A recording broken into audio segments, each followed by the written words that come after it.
João capítulo de número 5. Aleluias.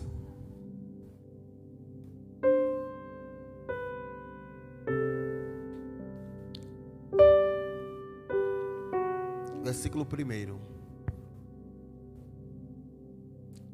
Está escrito assim, irmãos. Algum tempo mais tarde, Jesus subiu a Jerusalém para assistir uma das festas dos judeus. Ora, existe em Jerusalém, próximo à Porta das Ovelhas, um tanque chamado em hebraico Betesda, o qual tinha 5 pavilhões. Neste jazia grande multidão entre cegos, coxos e paralíticos, esperando o movimento das águas. Um anjo descia em certo tempo e agitava a água. E o primeiro que entrasse no tanque, depois do movimento das águas, sarava de qualquer doença que tivesse. Estava ali um homem, havia 38 anos. Jesus, vendo deitado e sabendo que estava neste estado, havia muito tempo, disse: queres ser curado? Respondeu o enfermo: Senhor, não tenho ninguém que me ponha no tanque quando a água é agitada. Enquanto estou tentando entrar, desce outro antes de mim. Então Jesus disse: levanta-te, toma a tua cama ou esteira e anda. Imediatamente o homem ficou curado, tomou a sua cama e pôs-se a andar. Aquele era um dia de sábado. Então os judeus disseram ao homem que tinha sido curado: é sábado, a lei não permite que carregue a tua cama. Ele respondeu: o homem que curou me disse: toma a tua cama e anda. Amém.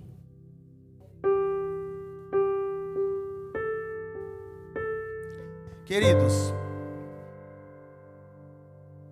desde os tempos mais primórdios, em que o ser humano se entende como gente, ele busca em um arcabouço da sua história uma razão para ser feliz. Haja vista que existem pessoas que procuram felicidade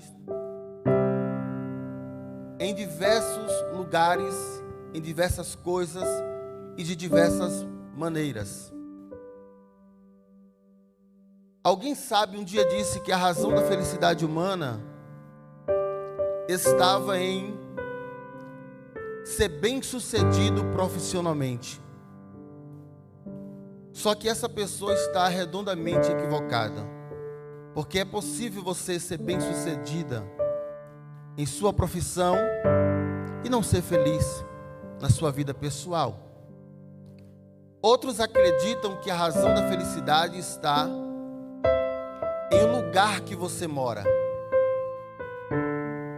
E eu confesso que, por mais importante que seja o ambiente, o lugar que você mora, de grande relevância para a sua felicidade, ela também não é a razão da felicidade humana. Outros acreditam que a razão da felicidade está em encontrar alguém para viver o resto da sua vida. Isso é de grande importância, mas ainda não é também a principal razão da felicidade humana. A razão da felicidade humana só se encontra em uma pessoa: em Jesus Cristo Nazareno. Entendendo isso, nós vamos perceber que esse milagre que aqui aconteceu, ele me chama a atenção por diversas características. Só para guisa de introdução, o Evangelho de João, ele é o Evangelho direcionado à igreja. Os 4 Evangelhos, ele tem direção própria ou direção específica. O Evangelho de Mateus é direcionado aos judeus. O Evangelho de Marcos é direcionado aos romanos. O Evangelho de Lucas é direcionado aos gregos. O Evangelho de João é direcionado à igreja. O primeiro evangelho a ser escrito pela ordem cronológica foi o Evangelho de Marcos, por volta do ano 65 da era cristã. E do Evangelho de Marcos são extraídos o Evangelho de Mateus e o Evangelho de Lucas. Os 3 primeiros evangelhos, ele é conhecido como sinótipos. A palavra sinótipos significa visão conjunta. E depois vem o Evangelho de João, que ele é direcionado à igreja. Mas o Evangelho de João me chama a atenção, por quê? Porque João leva o seu nome em pelo menos 5 obras que a Bíblia descreve. O primeiro é o Evangelho que leva o seu nome, Evangelho do Senhor Jesus, escrito por João. O segundo, o terceiro e o quarto são epístolas universais de João. E por último vem o livro do Apocalipse, que também leva como a sua autoria João. Nos 4 evangelhos são totalizados 89 capítulos. Nos 4 evangelhos são totalizados 3.773 versículos. Nos 4 evangelhos são totalizados 35 milagres, aproximadamente.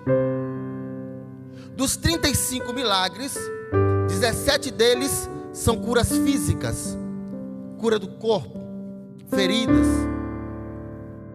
9 deles são milagres contra a lei da natureza. Pastor, o que é um milagre contra a lei da natureza? É quando Jesus, ele ordenou para que o vento e o mar se aquietasse. Isso é um milagre contra a lei da natureza. É quando Jesus, com 5 pães e 2 peixinhos, ele alimentou mais de 5.000 homens. Esses são milagres contra a lei da natureza. 6 deles são exorcismo espiritual, que é quando Jesus expulsou demônios de pessoas que estavam possessas. E 3 dele, totalizando 35, são ressurreição de mortos. E aqui está descrito um dos milagres de Jesus, e esse milagre me chama a atenção por algumas características. Eu queria fazer algumas observações aqui para a nossa meditação nesta manhã. E a primeira meditação, a primeira observação que eu faço é que Jesus está indo para uma das festas em Jerusalém.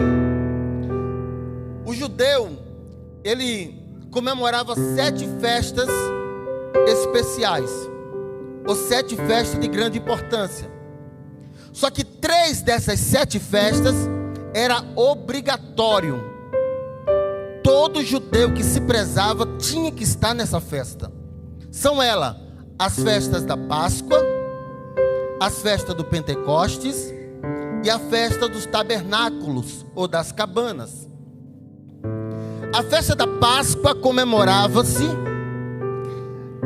da lembrança do que Deus fez com seus pais lá no Egito, depois de 435 anos de escravidão. Deus tirou o povo do Egito com mão forte para levar a caminho de uma terra que manava leite e mel. A segunda festa é a festa do Pentecoste. A palavra Pentecostes significa 50º dia. Por quê? Porque depois da Páscoa, 50 dias depois, vinha o Pentecostes, que era a festa da colheita. A terceira festa é a festa das cabanas, ou dos tabernáculos. Eles habitavam em tendas, literalmente, lembrando da peregrinação, e cantavam hinos de Halel. Existia uma outra festa que era conhecida como festa da expiação. Essa festa era a festa do perdão, que o povo comemorava, mas comemorava com o coração partido, porque essa festa lembrava que muitos deles pecaram, mas Deus, por sua misericórdia, através do sacrifício sacerdotal de um cordeiro, Deus traria perdão sobre toda a casa de Israel.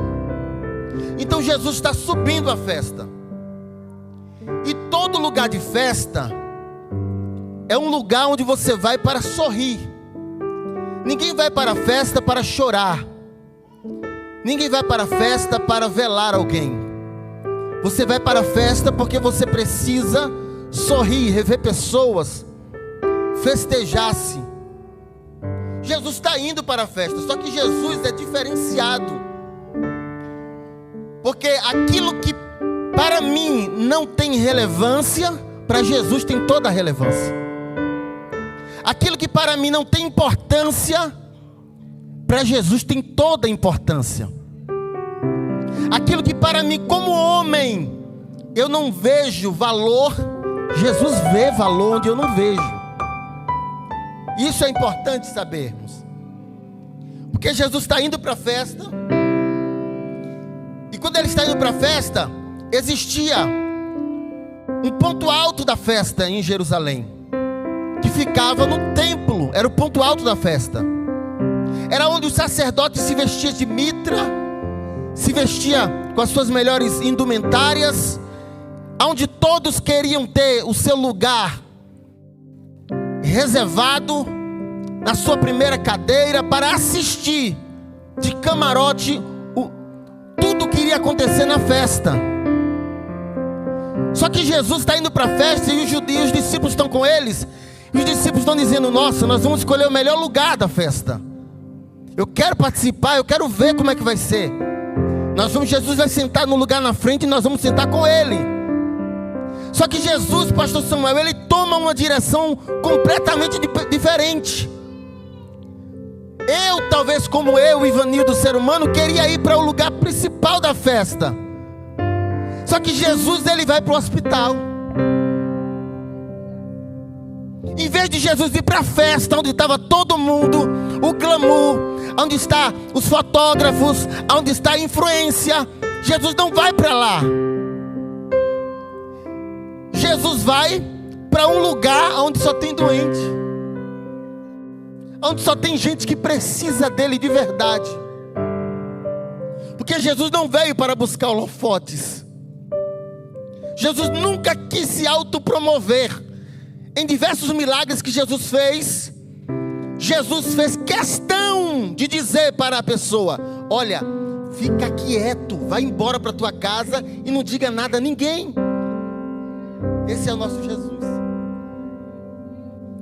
Ele não procura nada, ele por mais que ele havia alcançado uma grande notoriedade pelo seu ministério, mas ele não buscava isso. Aí ele vai para um lugar onde só tem doentes, coxos, cegos e paralíticos. É um tanque chamado Betesda. A palavra Betesda significa casa de misericórdia. Acredita-se que nesse tanque estavam repartidos, ou seja, a divisão dos 5 alpendres, ou pavilhões, era dividido por classe, por doença, por gravidade de doença. Cada pavilhão ficava uma classe de pessoa com aquela enfermidade. Jesus está lá, e ele vai chegar nesse lugar, e alguém diz assim: Jesus, o lugar da festa é lá em Jerusalém, é lá no perto do templo. E Jesus, ele deixou claro: eu não vim para os sãos, eu vim para os doentes.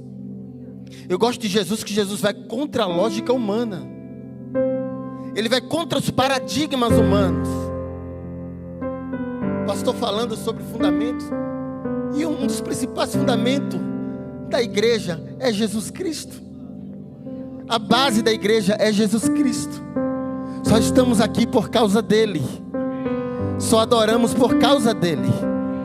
A igreja só existe por causa dele. Aliás, a igreja não é uma obra da terra, gente. A igreja, ela foi fundada no céu, está escrito. E ela foi confirmada na terra. Mateus 16, Jesus está dizendo: a minha igreja. E as portas do inferno não prevalecerão contra ela. Sabe por que nós estamos firmes de pé? Por causa do alicerce principal. E Paulo já disse isso no capítulo 3 da primeira carta aos Coríntios, versículo 11. Paulo diz assim, ó: ninguém pode colocar outro fundamento além daquele que já existe. Qual é o nome desse fundamento, Paulo? Jesus Cristo. Aleluia. Eu sinto a graça dele aqui, viu?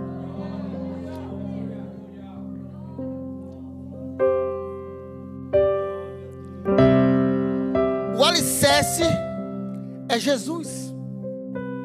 E por que o alicerce é Jesus? Porque foi Ele que comprou a igreja. Foi Ele que pagou o preço pela igreja. Foi Ele que fundou a igreja. Foi Ele que alicerçou a igreja. Aleluia. Foi Ele que profetizou acerca da igreja. Aleluias. Ele é o alicerce. Sabe por que nós vamos continuar firmes? Aconteça o que acontecer, irmão, a igreja, ela não pode ser atingida, porque a igreja não é uma tarefa do homem. A igreja é do Senhor Jesus. Olha Jesus aqui. E aqui, falando de fundamentos, eu queria pontuar pelo menos 3 observações neste milagre, que é de grande relevância para a igreja atual, como fundamento. Três observações importantes aqui. Primeira observação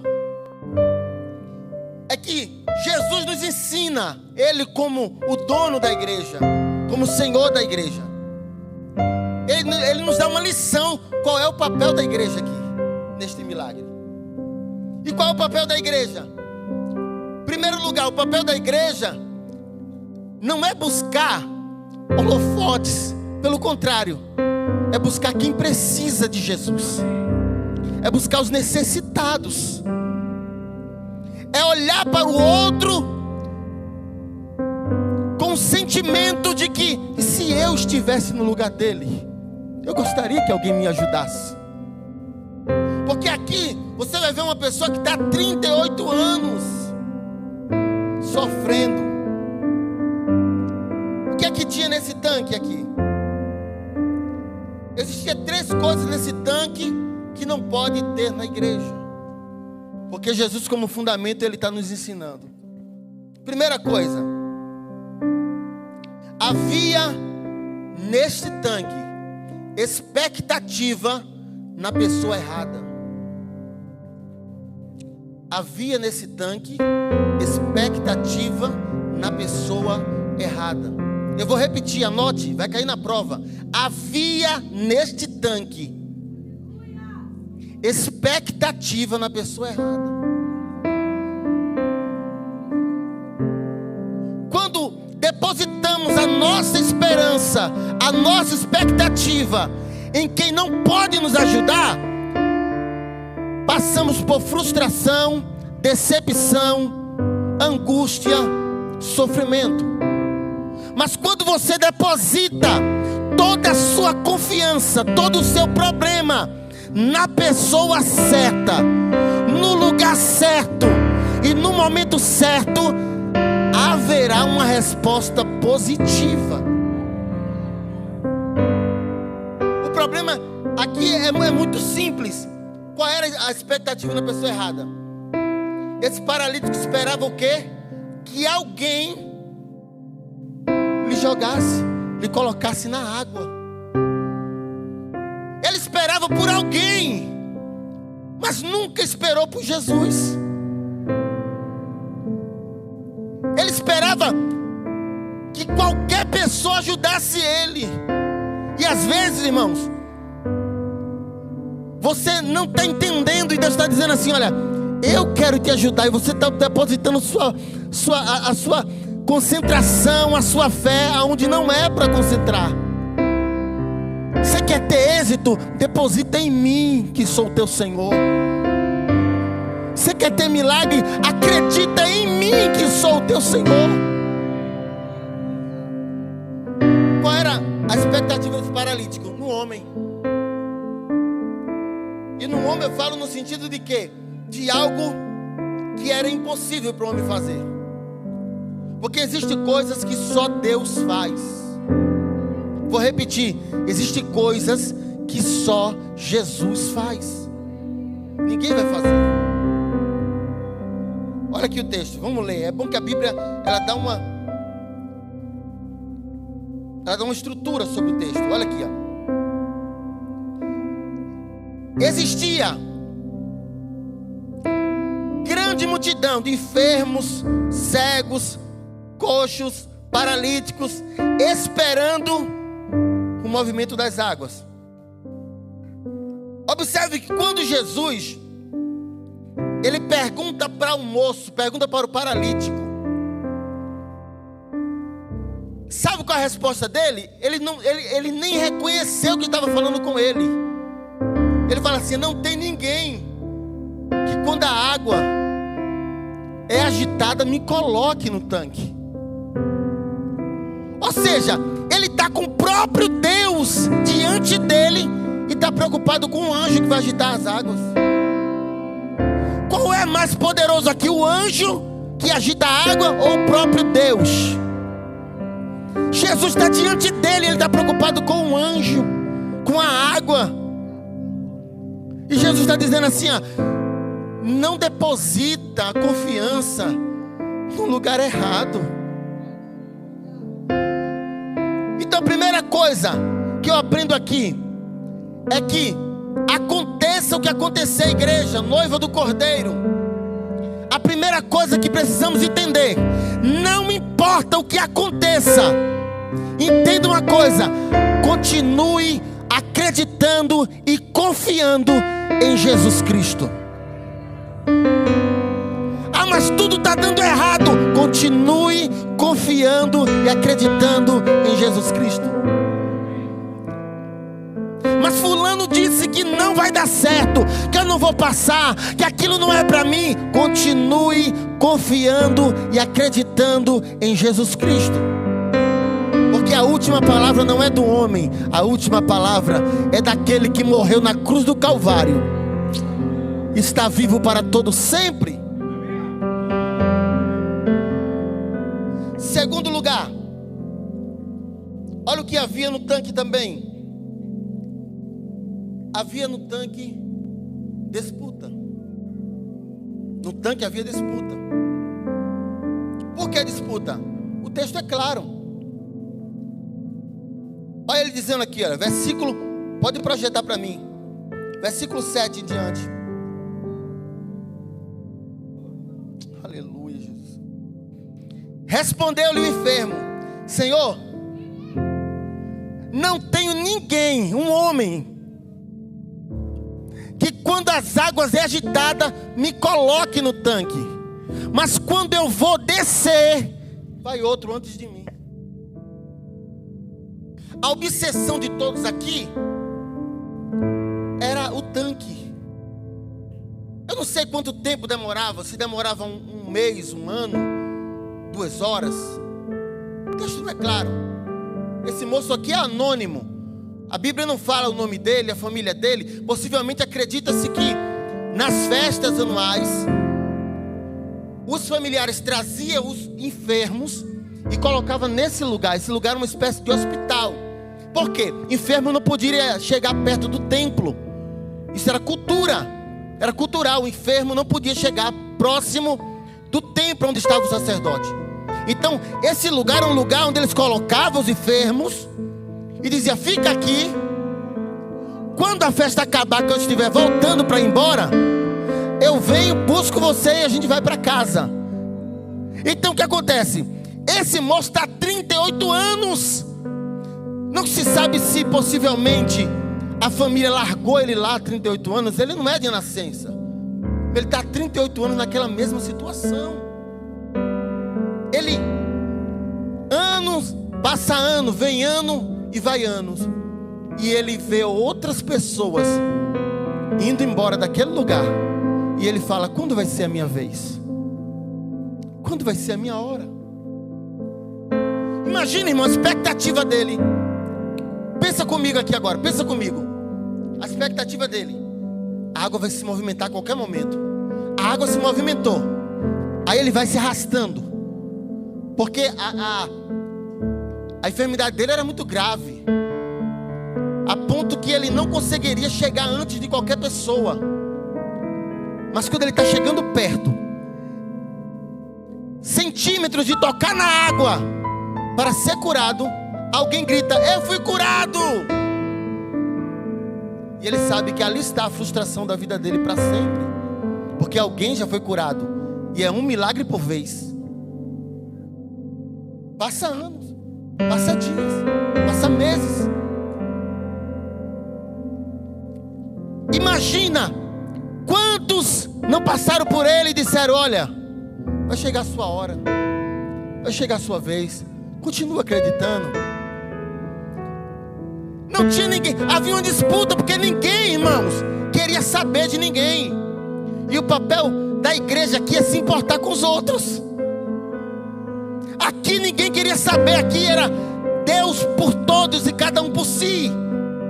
Eu quero saber do meu milagre. Se a água agitar, eu vou, estou nem aí.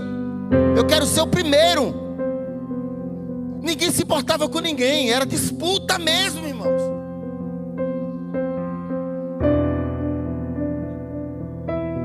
Ele está lá. Daqui a pouco, quando ele menos imagina, quando ele acha que não tem mais chance para ele, que não tem mais esperança para ele, sempre vai haver alguém mais perto. Sempre vai alguma família que vai colocar alguém lá no tanque. Não tem mais jeito. Quando ele imagina que acabou a esperança, aí vem chegando perto dele o milagre vivo. O milagre vivo está chegando.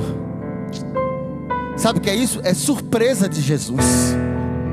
Quantos acreditam que Deus é um Deus que surpreende? Quantos acreditam que essa semana vai ser uma semana de surpresa para a tua vida? Levante a mão assim para o céu.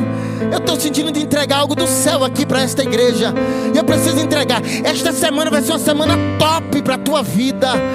Ei, não se preocupa, vai ser uma semana de surpresa para alguém que está aqui. Sabe por quê? Você está esperando vir de um lado, vir do outro. Só que Deus está vindo por outro lado que você nem imagina.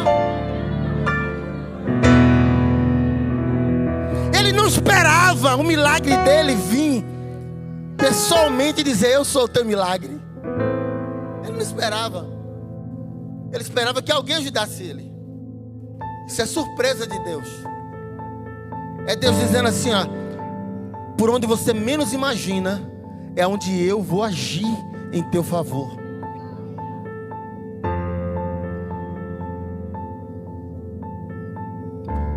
Terceiro lugar,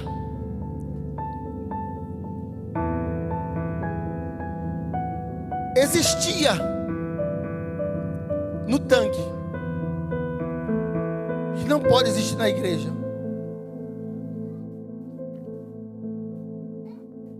o partidarismo. Não pode existir. Cada um aqui somos servo de Jesus Cristo. Não tem, eu não sou melhor do que você. Você é filho de Deus também.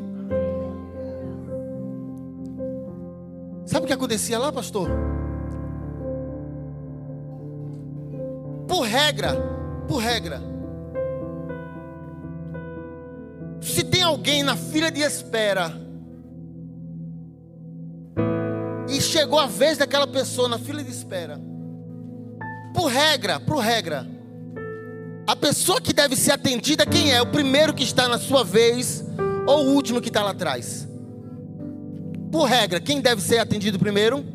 Aquele que está na frente. Só que não acontecia isso aqui. Tinha gente que era enferma há 1 ano só, há 2 anos, e recebia o milagre. E esse que está há 38 anos, talvez se houvesse uma organização, alguém que organizasse, Vamos organizar aqui esse tanque de Betesda, a casa de misericórdia. Como? Vamos organizar assim, olha. Vai ser curado aquele que tenha mais tempo a doença até o que tem menos tempo, porque ele precisa mais. Ele está mais tempo sofrendo. Mas não era assim. Não era assim. Aí o que acontece? Isso não pode existir. Precisamos entender que o olhar de Deus é diferente do olhar humano. Deus, quando olha para cada um de nós, Ele vê cada um de nós da mesma maneira, da mesma forma. Sabe o que é que Deus olha? Ele olha e olha para mim, para você, e Ele diz assim: eu vejo potencial em você. Eu estou olhando para a pessoa e eu estou vendo potencial. Vai crescer muito, vai muito longe, vai dar certo, vai ter festa. Sabe por quê? Deus olha diferente do homem. Deus olha o que o homem não vê. Aí Jesus chega. Aí quando Jesus chega, correndo para o término, ele era anônimo. Aí Jesus vai perguntar para ele. Depois dele falar para Jesus que não tem ninguém, sempre tem outro que vai. Imagina a decepção, o desânimo desse moço. Mas Jesus vai abrir a boca e vai dizer para ele assim: olha, levanta-te, toma tua cama e segue. Levanta-te. Sabe o que Jesus está dizendo? Levante a cabeça. Não é o fim. Levante a cabeça. Eu não esqueci de você. Levante a cabeça. Ainda tem solução. Essa palavra é para alguém nesta manhã. E Jesus está dizendo para alguém: levante a cabeça, as coisas vão dar certo. Sabe por quê? Ele tem um controle de todas as coisas. Reaja. Não fique prostrado, levante a cabeça e diga assim: bem sei eu que tudo podes, e que nenhum dos teus planos pode ser impedido. Levante a cabeça e diga assim: Deus está olhando para mim e está dizendo: eu vejo potencial em você. Eu vejo alguém que vai vencer, alguém que vai crescer, alguém que vai produzir na terra. Eu vejo alguém que vai longe. Levante a cabeça. Aí o milagre chega para o paralítico e diz assim: olha, levanta, toma a tua cama e segue. Mas era sábado, era proibido. Sábado era proibido. Não poderia ninguém carregar nada, trabalhar, nem ser curado. Só que em Mateus capítulo 12 está escrito que Jesus é Senhor do sábado.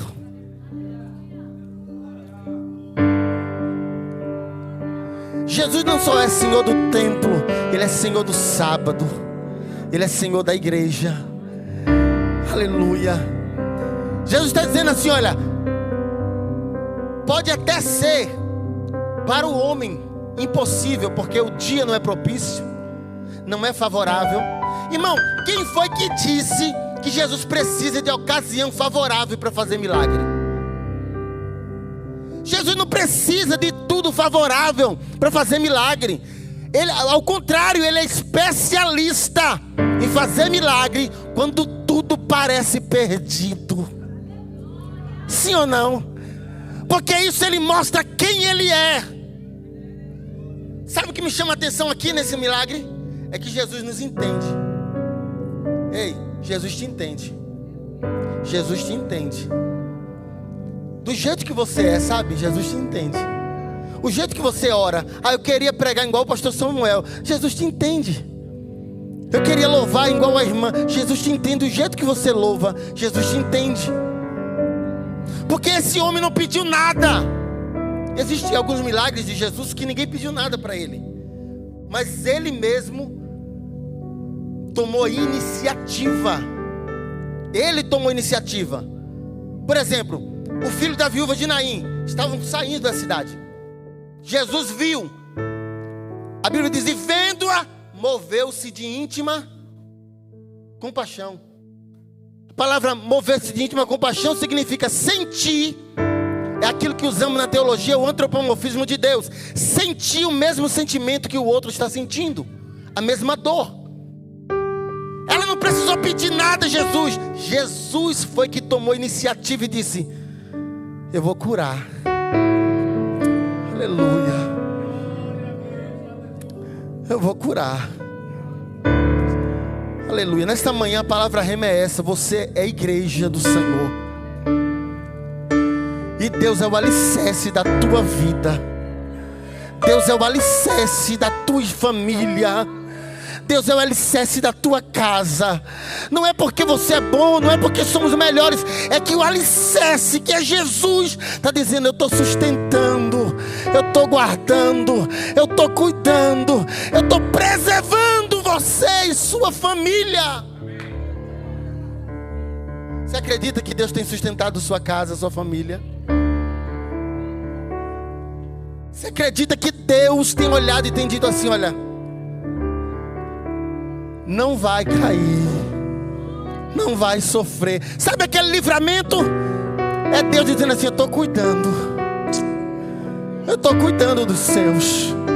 Sabe quando você sai para trabalhar na segunda-feira, Satanás tentou armar alguma coisa para destruir, para trazer choro e lágrimas para sua casa? Aí Jesus fala assim: ó, eu estou blindando aqui a tua casa, porque eu sou o alicerce da igreja. Eu estou o alicerce. Finalizo aqui, olha isso aqui.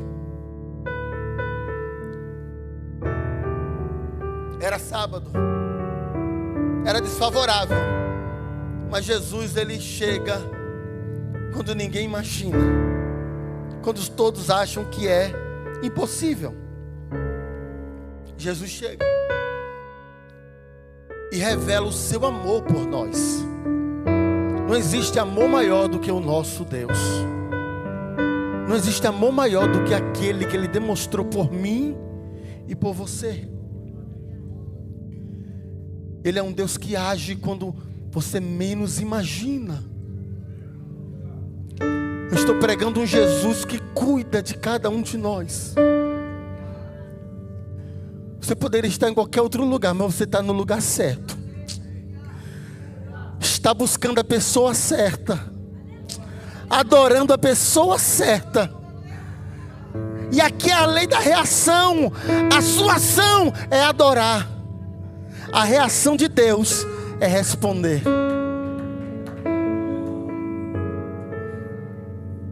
Aleluia.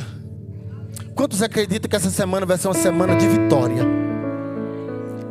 Eu posso orar, pastor? Eu posso orar? Por favor, fique de pé comigo. E eu finalizo dizendo assim: olha, alguém vai querer, escuta isso, alguém vai querer colocar na sua mente, na sua cabeça, que não é de Deus, que não vai dar certo, que isso aí não foi Jesus. Mas tenha convicção. Ei, você está entendendo isso aqui? Tenha convicção, diga assim: olha, foi Deus que me deu, foi Deus que garantiu a resposta. Foram falar para ele: o que é que você está fazendo carregando essa cama? É sábado. Não, o homem que me curou, aquele que ordenou a vitória, ele disse: pegue a tua cama e leve. E leve. Ninguém pode tirar de você essa fé em Jesus. Aleluia, aleluia. Diga para o seu irmão, diga isso. Diga assim: ninguém pode tirar de você a certeza desta vitória. Diga: já vai dar certo, vai ter festa, vai dar tempo.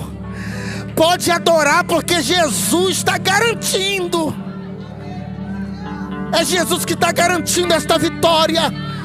Levante a mão para o céu para orarmos, aleluia, para orarmos. Eu quero que você ore pela sua família, pela sua casa agora.